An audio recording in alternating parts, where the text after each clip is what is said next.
লক্ষ্য তো একটা ক্লিয়ার যে খেলতে হবে, ভালো খেলতে হবে, এটাই। আর নিজের যেটা লক্ষ্য, বড় ক্লাব খেলা, স্টেপ বাই স্টেপ, এটাই। ভালো খেলতে হবে, কাস্টম দেখলাম ভালো, এখানে বিশ্বজিৎ স্যার রয়েছেন, যে স্যারেরা রয়েছেন, ওনাদের থেকে ভালো কিছু শিখবো, অনেক কিছু শিখতে পারবো, এই আশা নিয়েই এসেছি। যদি সুযোগ পাই নিজের সেরাটা দেওয়ার চেষ্টা করবো।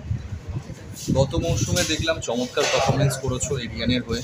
এবছর যেহেতু তোমাদের আরও কম্পিটিটার রয়েছে দলের মধ্যে, প্রথম একাদশে থাকার জন্য মানে কতটা তোমার কাছে প্রায়োরিটি এই বিষয়টা, বা কী করছো এটার জন্য?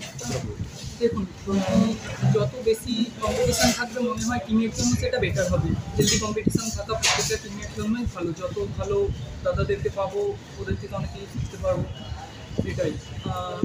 এটাই জাস্ট, আর কিছু না। নিজেরটা করে যাবো, বেস্ট দেওয়ার চেষ্টা করবো। প্রত্যেকটা প্র্যাকটিস সেশন, এখানে প্র্যাকটিস সেশন, স্যারের কাছে গ্রামে ফিরে গিয়ে গ্রামের প্র্যাকটিস সেশন, ব্যাস। আর সেই রকম কিছু ভাবছি না।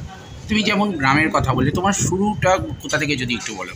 একদম গ্রাম থেকেই তো আমরা, একদম কী বলবো, প্রথম শুরু আমার ভাইয়ারা মৈত্রী সংঘ ক্লাব, ওখান থেকে খেলতে গেছিলাম বাগনান লগ্ন সংঘের হয়ে। ওখানে কিছুদিন করার পরে শ্যামপুর ফুটবল একাডেমি থেকে বাগনান টিমস, ওখান থেকে তারপরে এখন বাগনান চন্দ্রভাগ কোচিং সেন্টার, আনন্দ চক্রবর্তী স্যারের আন্ডারে এখন প্র্যাকটিস করছি।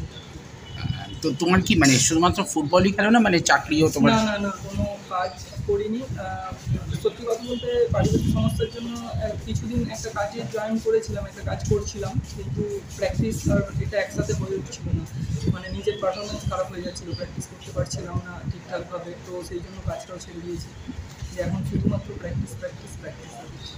কলকাতা লিগের পর এরপর মানে আর কি লক্ষ্য থাকে? আই লিগ বা কোনো সেরকম কোনো? অবশ্যই আই লিগ তো লক্ষ্য থাকেই। I league, second division, I league যদি হয়।